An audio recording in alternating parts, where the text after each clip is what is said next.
Class 10। आज हम पढ़ेंगे सेक्शन फॉर्मूला। ठीक है, कोऑर्डिनेट ज्योमेट्री का नेक्स्ट टॉपिक सेक्शन फॉर्मूला। तो सेक्शन फॉर्मूले में पहले इसका हम डेरिवेशन करते हैं। सेक्शन मीन्स डिवाइड करना। ओके, तो आपको कोई भी दो पॉइंट दिए गए हैं। पहले मैंने दो पॉइंट ले लिए, एक लिया x1 y1 और एक ले लिया x2 y2। ओके, अच्छा, अब देखिए कोई भी लाइन है उसके हम सेक्शन कर रहे हैं। इधर देखिएगा, ठीक है, इंटरनली आप तो ये जो पॉइंट है PQ को दो पार्ट में डिवाइड कर देगा। ठीक है, तो दो पार्ट में PR और RQ। तो PR और RQ का रेशो M1 रेशो M2। तो ये पॉइंट था x1 y1, ये था x2 y2। तो ये जो इंटरनली जिस पॉइंट ने डिवाइड किया है R, वो मैंने क्या लेट कर लिया xy। ये किस रेशो में डिवाइड कर रहा है? M1 रेशो M2 में। तो ये जो इंटरनली डिवाइड कर रहा है ये हमें पॉइंट निकालना है। ओके, तो R divides the line PQ in the ratio M1 ratio M2 internally। Okay, तो XY प्लेन में हमने PQ पॉइंट ले लिया। ओके, और R उसका एक इंटरनली पॉइंट है XY जो कि M1 रेशो M2 में इसको डिवाइड करता है। ठीक है, तो जब भी इस टाइप का हम ज्योमेट्रिकली प्रूफ देते हैं तो परपेंडिकुलर्स ड्रॉ कर लीजिए। ओके, M N इसको क्या लेट कर लें? चलो S कर लेते हैं। ठीक है, कुछ भी कर लीजिएगा। ये हमने ज्वाइन कर दिया। तो यहाँ पर देखो दो परपेंडिकुलर आ गए। ठीक है, ये दो ऊपर, ये तीन कितने दिखाई दे रहे हैं नीचे। तो तीन परपेंडिकुलर हो गए on the axis PM, RN और QS। ठीक, इस पॉइंट का भी कोई ना कोई नाम दे दीजिए। क्या दे दें? चलो T, और इसको H दे देते हैं। ठीक है, कुछ भी दे दीजिए। तो अब देखिए, सबसे पहले तो आप ये पॉइंट कंसीडर कर लोगे। Let P x1 y1 and Q x2 y2 be two point of line PQ and R XY divides the line segment। इसको सेगमेंट लिख लेना। PQ in the ratio M1 ratio M2 internally। Okay, तो जो भी हम यहाँ पर diagram बनाते हैं वो सारा इधर आपको मेंशन करना। आप अपनी लैंग्वेज में लिख दीजिए कि PQ एक लाइन सेगमेंट है जिसमें P और Q ये कोऑर्डिनेट्स हैं। R जो पॉइंट है वो इंटरनली डिवाइड करता है PQ लाइन को। ठीक है, उसके दो पार्ट कर देता है किस रेशो में? M1 रेशो M2 में। ठीक है, तो यहाँ पे मुझे R के पॉइंट निकालने हैं। तो देखो कैसे करना है। सबसे पहले देखिए, आपको एक चीज यहाँ पर एक्सप्लेन कर दूं थोड़ी सी। ये जो दो ट्राइंगल बन रहे हैं PRT और PQH, ठीक है, दोनों ही राइट ट्राइंगल है। इधर मैं अलग से एक्सप्लेन इसलिए कर रही हूँ क्योंकि अभी आपने सिमिलर ट्राइंगल पढ़ा नहीं है, इसलिए। ठीक है, ये बोथ आर, ये सारा इधर, ये दोनों राइट ट्राइंगल जो है वो सिमिलर है। क्यों है? दो ट्राइंगल सिमिलर कब होते हैं? जब उनके दो एंगल कोई भी इक्वल प्रूफ कर दो तो वो सिमिलर कहलाते हैं। ठीक है, बाकी और भी प्रॉपर्टीज हैं लेकिन वो हम चैप्टर 6 में ही पढ़ेंगे। अभी हाल फिलहाल के लिए देखिए, जो PRT और PQH, PRT और PQH, ये जो दो ट्राइंगल है ये सिमिलर है। ये बेटा सिमिलरिटी का साइन है। कॉन्ग्रेंट नहीं है, सिमिलर है। कॉन्ग्रेंसी अलग चीज है, ठीक है। क्यों सिमिलर है कि देखो इसमें कोई भी दो एंगल बराबर शो कर दो, तो इसका T एंगल, इसका H एंगल 90 है। और देखिए इसका P एंगल कॉमन है, P एंगल PRT में भी आ रहा है, P एंगल QPH में भी आ रहा है। तो दो ट्राइंगल के दो एंगल यदि बराबर है तो वो दोनों राइट ट्राइंगल क्या होते हैं, सिमिलर होते हैं, ठीक है। वैसे भी आपको ये चीज मतलब रटी लेनी चाहिए कि एक ही बेस पे कितने भी ट्राइंगल्स बना लो वो सारे क्या होते हैं, सिमिलर। बट बेस एक हो तो, और क्योंकि हमेशा जरूरी नहीं है कि दो राइट ट्राइंगल हमेशा सिमिलर हो। इसमें ए सिमिलरिटी लग रही है 90-90 और एक कॉमन, ओके। तो आपको खैर यहाँ सिमिलरिटी शो नहीं करनी है, बट डायरेक्ट लिखना है, ठीक।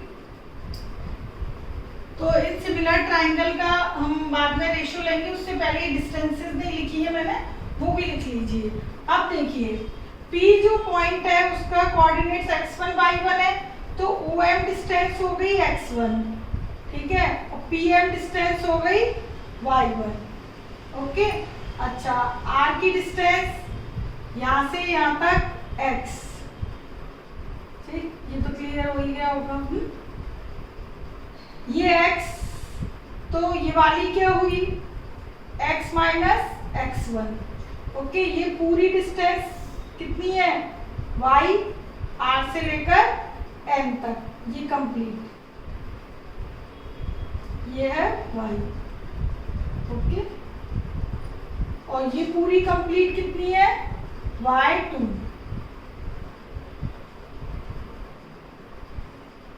ओके।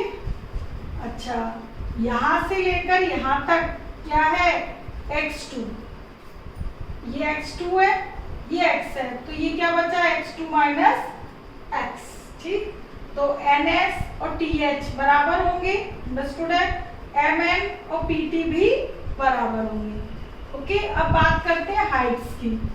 तो ये y2 है, ये y है, तो QH क्या होगा, y2 माइनस y, और PT क्या होगा, y माइनस y1, ये डिस्टेंस y1 है और ये y है, तो PT हो जाएगा y माइनस y1। तो जो भी सारी डिस्टेंसेस डायग्राम में लिखी है मैंने, वो मैं इधर भी मेंशन कर रही हूँ, जिससे आप जब इसको पूरा मतलब करो अच्छे से डिराइव, तो एक एक पॉइंट देख पाओ, ठीक है।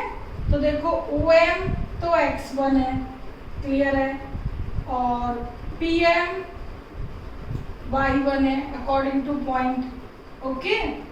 उसके बाद ON x डिस्टेंस है, देन MN जो डिस्टेंस है वो कब आएगी, जब मैं ON में से OM को माइनस करूंगी, ठीक है। तो जो MN होगी वही आपकी PT होगी, एक ही बात है। MN और PT मैंने यही लिख दिया है। इसी टाइप से हम निकालेंगे ये ON x है और OS जो है टोटल x2 डिस्टेंस है, ओके। तो NS यदि मुझे निकालना है तो NS कब आएगा, जब OS में से ON को माइनस कर देंगे, ओके। और जो जितनी आपकी NS है उतनी ही TH है, जितना NS है उतना ही TH है, और ये MN PT के बराबर, ठीक है। इसी तरीके से परपेंडिकुलर्स वाली डिस्टेंसेस भी देखिए। PM तो y1 है ही, ओके। तो PM यदि y1 है तो TN भी क्या होगा, y1, ये चीज, ओके। अब कंप्लीट जो RN है, कंप्लीट RN कितना है, y, तो RT क्या होगा, y minus y1, are N में से टी एन क्या कर दीजिए, माइनस, ओके, और टी एन है वाई के बराबर, तो वाई माइनस वाई वन। इसी तरीके से हम क्या निकालेंगे, ये क्यू एस है आपका टोटल वाई टू, तो हमें तो क्या चाहिए, क्यू एच। क्यू एच कब आएगा, क्यू एस में से एच एस माइनस कर देंगे, Q H minus H S, तो क्यू एच है total distance, sorry Q H तो हमें निकालनी है, तो क्यू एस में से क्यू एस कितनी है, वाई टू, ओके, और एच एस कितनी है, वाई वन, एच एस कितनी है, वाई वन।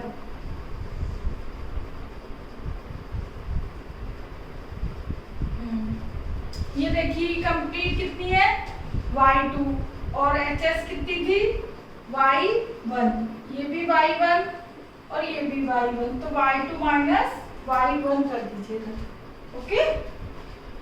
तो ये हमारी डिस्टेंस आ गई Y two minus Y one, और ये आ गई Y minus Y one.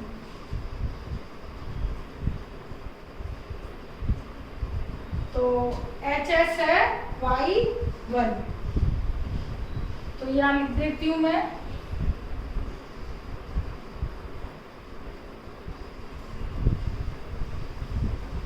Y one कहाँ लिखा हुआ, ये वाई वन टी एन के भी इक्वल है और एच एस के भी इक्वल है, okay.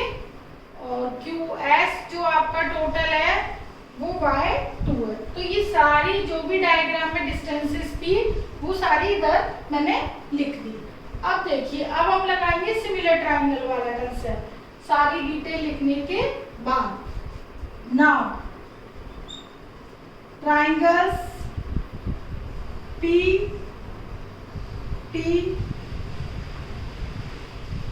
P T R and P H Q R similar. ठीक है, क्यों सिमिलर है, बाय ए प्रॉपर्टी, ये मैं बता चुकी हूँ, ये 90 और ये कॉमन। तो ट्रायंगल सिमिलर है, दोनों राइट ट्रायंगल। यदि ट्रायंगल सिमिलर होते हैं तो बेटा साइड्स प्रोपोर्शनल होती हैं, यानी कि करस्पॉन्डिंग साइड्स का जो रेशियो है वो इक्वल होता है।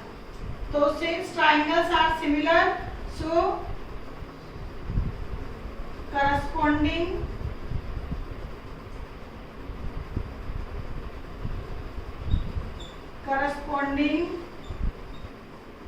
sides are proportional, okay, that is proportional का मतलब है करस्पॉन्डिंग साइड्स का रेशियो इक्वल है। तो देखो कैसे रेशियो लिखोगे, दो जब भी दो राइट ट्रायंगल हो एक ही बेस पे, तो आपको रेशियो लिखने का जो मेथड है, मतलब टेक्निक है, वो देखो कैसे लिखा करो।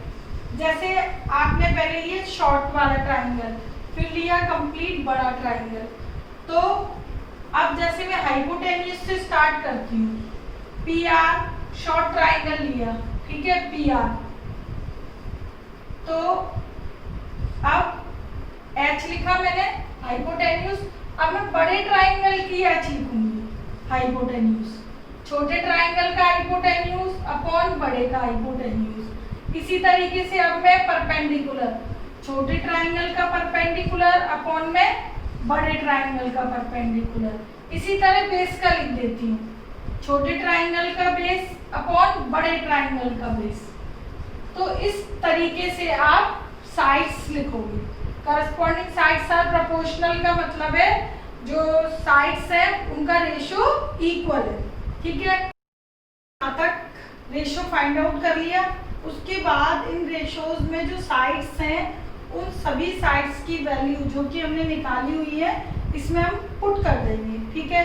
जैसे देखिए P R P Q, P R कितना था m1 रेशियो, पी क्यू कितना होगा m1 प्लस m2 टोटल होगा, वो लिख दिया। आर टी कितना था y माइनस y1, ठीक है। या अदरवाइज सबसे अच्छा है डायग्राम से लिख दिया करो। RT क्या है, y minus y1, QH y2 minus y1, इसी तरीके से PT x माइनस x1 और PH ये पूरा PH और MS बराबर है, ठीक है, ओके। PH और MS क्या है भाई, x2 में से x1, ये पूरी डिस्टेंस जो है वो क्या हो जाएगी, माइनस, ठीक है, इतनी डिस्टेंस, ये x1 डिस्टेंस है, ये टोटल में से x1 माइनस जाएगी तो MS की क्या बचेगी, x2 माइनस x1, ठीक है, ये इतनी डिस्टेंस जो कि PH के इक्वल है, ठीक। आप अच्छे से डायग्राम बनाना और सारे पॉइंट अच्छी तरह मेंशन करना, बिल्कुल क्लियर हो जाएंगी सारी बातें। तो जब तक करोगे नहीं खुद नहीं समझ आएगा कुछ भी। तो ये सारी लेंथ लिख लोगे डायग्राम से। इसमें अब क्या करना है आपको, 3 रेशो आ गए, पहले 2 रेशो लेने हैं, taking first 2 term this equal to this, इनको कर देना है क्रॉस मल्टीप्लाई, इसको इससे इसको इससे, ये कर दिया मैंने, ये मल्टीप्लाई किया।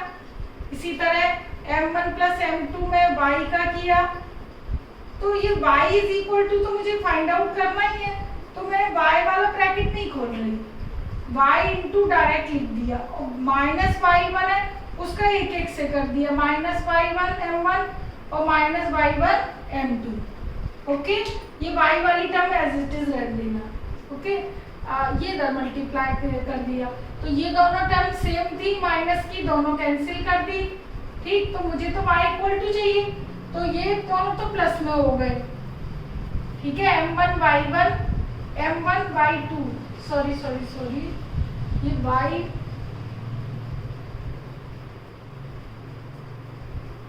क्या हो गया, ये y2 माइनस y1 है, सॉरी बेटा, इसको ठीक कर लेना। तो y2 माइनस y1 ये चीज, ओके। m1 y2, ये m1 y1 तो कैंसिल हो गए, इसको इधर लाओगे प्लस का और ये अपॉन में, यानी पूरी इक्वेशन अब y के इज इक्वल टू बदल लेना। आप अपने अकॉर्डिंग कैलकुलेशन कर लेना, क्रॉस मल्टीप्लाई करके, क्रॉस मल्टीप्लाई करना, y इज इक्वल टू ले आना, तो y इज इक्वल टू जो आएगा आपके अकॉर्डिंग, मैंने तो ये किया हुआ, वो आएगा m1 y2 plus m2 y1 upon m1 plus m2। m1 है तो y2 आएगा, m2 है तो y1 आएगा, और नीचे सम आएगा m1 प्लस m2 का। पहले 2 रेशो ले लिए, अब पहला और आखिरी ले लो, ठीक है। फर्स्ट सेकेंड और first third, taking first and third term. Now again cross multiply, इसको भी क्रॉस मल्टीप्लाई कर दीजिए, m1 x2 minus m1 x1। इसी तरह इन दोनों का भी करना है, तो x का मल्टीप्लाई कंप्लीट इसमें कर देना क्योंकि x निकालना है, minus x1 m1 minus m2 x1। 1 1 वाली टर्म कैंसिल हो जाएंगी, x का नंबर इधर लाके ये इधर प्लस करके ये आ जाएगा, ठीक है। इसको आप इक्वेशन को सॉल्व कर लीजिएगा। तो x और y दोनों वैल्यू आ गई, it means coordinates of r, ये जो r है इसके कोऑर्डिनेट्स क्या आ गए, x इज इक्वल टू तो आ गया m1 x2 plus m2 x1 upon m1 plus m2, और y का कोऑर्डिनेट आ गया m1 y2 plus m2 y1 upon m1 plus m2। तो ये आपके सेक्शन फॉर्मूले के कोऑर्डिनेट आ गए, ठीक है। तो इस तरीके से आप इसको ड्राइव करोगे, ओके। यहाँ करके देखना है, मतलब पहले आप देख लोगे अच्छी तरीके से वीडियो, फिर दोबारा खुद से ट्राई करना तो अच्छे से समझ आ जाएगा। और लेंथ का स्पेशल ध्यान रखना है, लेंथ पहले सारी डायग्राम में जरूर लिख लेना, ठीक है। जिसकी डायग्राम में क्लियर हो जाती है लेंथ, तो वो यहाँ तो क्या इधर से देख के लिखना होता है, ओके। अब देखिए सेक्शन फॉर्मूला जो है अभी हमने जो ड्राइव किया है उसको याद कैसे रखें, है ना। तो देखो जो पूरी लाइन सेगमेंट है उसमें फर्स्ट और लास्ट पॉइंट तो x1 y1, और x2 y2, और बीच के कोऑर्डिनेट्स हम क्या लेट कर लेते हैं xy। ये रेशियो क्या कर लेते हैं m1 m2। ठीक, मुझे कोऑर्डिनेट ऑफ इंटरसेक्टिंग पॉइंट के चाहिए। r इंटरसेक्ट कर रहा है ना इस लाइन को m1 रेशियो m2 में, तो देखो r निकालना है, यानी xy के कोऑर्डिनेट निकालने हैं x इज इक्वल टू, तो कैसे लिखोगे डायरेक्ट, m1 का मल्टीप्लाई तो 2 वाले में होता है और m2 का 1 वाले में। तो यदि पहले मुझे x का कोऑर्डिनेट लिखना है x का, तो x की बात करेंगे केवल, तो m1 x2 plus m2 x1, x बराबर है ना पहला नंबर, तो x के ही नंबर आएंगे, इधर कोई y का नंबर नहीं आएगा, और नीचे सम ऑफ रेशियो। ठीक है, इसी तरीके से y का है m1 y2 और m2 y1, और नीचे सेम है सम ऑफ रेशियो। तो इस तरीके से आपको याद रहेगा। ओके, 1 है तो 2 है, 2 है तो 1। इसी तरह सेम y में एक्स वाई मिक्स नहीं करना है, पहला नंबर हमेशा x कोऑर्डिनेट, दूसरा y कोऑर्डिनेट। ठीक, तो ये है आपका कंप्लीट सेक्शन फॉर्मूला। अब देखो, अब इससे आगे एक कोरोलरी और जुड़ी हुई है, वो कोरोलरी है mid point formula. Mid point formula, अब देखिए मिड पॉइंट फॉर्मूले का मीनिंग क्या है। यदि ये पॉइंट बिल्कुल एग्जैक्ट मिड में हो, ठीक है, तो नेचुरल है m1 रेशो m2 जो है, यहाँ पे एक्सप्लेन करती हूँ, m1 और m2 का जो रेशो है वो 1:1 हो जाएगा, क्योंकि बिल्कुल दोनों बराबर हो गई। यदि ये दोनों डिस्टेंसेस इक्वल है, मान लो m1 m2 का रेशो बिल्कुल इक्वल रेशो में डिवाइड है 4/4, ये भी 4 ये भी 4, तो कट के क्या आएगा 1:1 ही आएगा। ठीक है, तो बराबर है यदि ये दोनों, तो r मिड पॉइंट हो गया। तो मिड पॉइंट फॉर्मूले के लिए m1 और m2 रेशो क्या हो जाता है 1:1, तो इसकी वैल्यू भी 1, इसकी भी वैल्यू 1, तो ओवरऑल फॉर्मूला क्या निकलता है, x बराबर x1 plus x2 upon 1 + 1 2। m1 और m2 की जगह बस क्या पुट कर देना है 1 1। ठीक है, इसी तरीके से इधर भी 1 1 पुट कर दो, तो ये आ गया मिड पॉइंट फॉर्मूला। x बराबर x1 plus x2 upon 2, y बराबर y1 plus y2 upon 2। Okay, ये सेक्शन फॉर्मूला है, जब r इंटरनली डिवाइड करे और ये एग्जैक्टली मिड में डिवाइड करे, यानी इक्वली डिवाइड करे, तो मिड पॉइंट लगा देंगे। ठीक है, तो अब देखिएगा कि एग्जाम्पल करते हैं कि कैसे ये अप्लाई करना है। ठीक है, तो for example find the coordinates of r which divides the line PQ in the ratio 2:3, और इसके कोऑर्डिनेट मैंने ये लेट कर लिए। ओके, और मुझे ये निकालना है x y। ठीक, find the coordinates of a point which divides the line PQ in the ratio 2:3 internally. Okay, और PQ having point 1 3 and 6 -2. तो we have ratio RQ का 2:3। तो ये तो हो गया आपका M1, ये हो गया M2। ठीक है, P और Q को क्या कंसीडर करने को बोला था, x1 y1 और x2 y2, और जो इंटरसेक्शन पॉइंट निकालना है वो r है। ठीक है, तो सिंपली बिल्कुल हम इजीली निकाल सकते हैं, कैसे, बाय यूजिंग फॉर्मूला। फॉर्मूला आपके सामने है, ये लिखा हुआ है m1 की वैल्यू 2, x2 की वैल्यू 6, m2 की वैल्यू 3, x1 की value 1 upon m1 plus m2।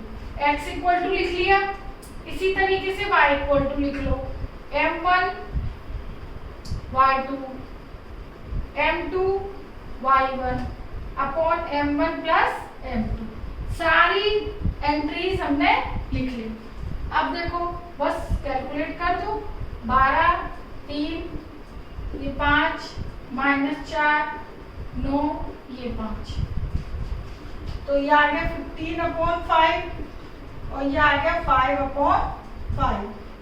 Okay, तो 15/5 दैट इज 3, 5/5 1। तो यानी कि 3 1 जो पॉइंट है वो इंटरनली इस PQ लाइन को 2:3 में डिवाइड करता है। ओके, तो इस तरीके से हम ये क्वेश्चन करेंगे। ओके, अच्छा कुछ बच्चे इसे ब्रैकेट में नहीं कर पाए तो x बराबर फॉर्मूला अलग लिख लोगे लाइक दिस, x बराबर और y बराबर अलग लिख लोगे। ठीक है, अलग अलग लिख के जैसे x बराबर ही पूरा आपने निकाल लिया 3, फिर y बराबर अलग निकाल के 1 और बाद में आंसर कंबाइंड करके लिख दो 3 1। ठीक है, तो इस तरीके से हम ये पॉइंट्स फाइंड आउट करेंगे। ठीक है, एक्सरसाइज में और भी क्वेश्चन है, अननोन रेशो निकालो, पॉइंट निकालो, लाइन 3 पार्ट में डिवाइड हो रही है 4 पार्ट में, जो भी है। ठीक, तो वो हम नेक्स्ट वीडियो में करते हैं एक्सरसाइज। अभी आप ये फॉर्मूले का डेरिवेशन और कैसे अप्लाई करना है वो कीजिएगा। ठीक है, एग्जांपल्स कीजिए जब तक। ओके, दोनों एक्सरसाइज के पहली और दूसरी के एग्जांपल्स करके रखिए। तो नेक्स्ट टाइम हम मिलते हैं। Okay, take care, bye.